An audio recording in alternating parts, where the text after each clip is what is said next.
Hello and welcome my educational channel education and job. আজিৰ এই ভিডিঅ'টোত আমি আলোচনা কৰিম সুপ্ৰিম কোৰ্টৰ ওপৰত হ'ব পৰা সকলোবোৰ প্ৰশ্নই যিবোৰ কম্পিটিটিভ এক্সামবোৰত আহি থকা দেখা যায়।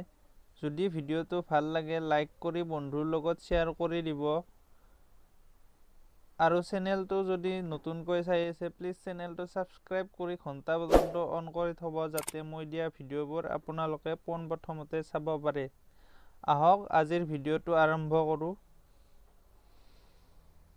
কুৱেশ্যন নম্বৰ 1 সৰ্বোচ্চ ন্যায়ালয়ৰ বৰ্ণনা থকা অনুচ্ছেদটো কোনটো? এনসাৰ অনুচ্ছেদ 124 পৰা 147 নং অনুচ্ছেদলৈ সৰ্বোচ্চ ন্যায়ালয়ৰ বৰ্ণনা আছে।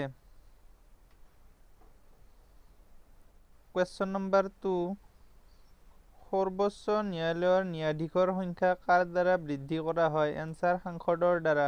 সাংসদৰ দ্বাৰা সৰ্বোচ্চ ন্যায়ালয়ৰ ন্যায়াধীশৰ সংখ্যা বৃদ্ধি কৰা হয়। খুবেই ইম্পৰ্টেণ্ট প্ৰশ্ন বন্ধু বান্ধৱীসকল এইটো।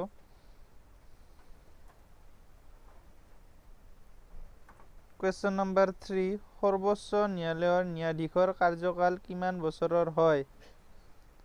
এনসাৰ 65 বছৰ। কুৱেশ্যন নম্বৰ 4 সৰ্বোচ্চ ন্যায়ালয়ৰ ন্যায়াধীশে ত্যাগপত্ৰ কাৰ হাতত দিয়ে? এনসাৰ ৰাষ্ট্ৰপতিৰ হাতত। ৰাষ্ট্ৰপতিৰ হাতত সৰ্বোচ্চ ন্যায়ালয়ৰ ন্যায়াধীশে ত্যাগপত্ৰ প্ৰদান কৰে।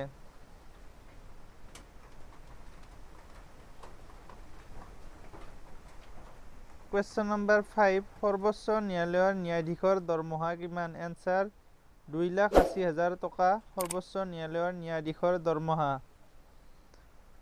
কুৱেশ্যন নম্বৰ 6 ভাৰতৰ ৰাষ্ট্ৰপতি আৰু উপৰাষ্ট্ৰপতিৰ দুয়োটা পদ খালী হ'লে সেই সময়ত কোনে কাম কৰে? এনসাৰ মুখ্য ন্যায়াধীশে। কুৱেশ্যন নম্বৰ 7 খুবেই ইম্পৰ্টেণ্ট প্ৰশ্ন ফ্ৰেণ্ডসকল। ভাৰতৰ ন্যায়িক কাম কাজৰ কাৰণে কি ভাষা ব্যৱহাৰ কৰা হয়? এনসাৰ ইংৰাজী।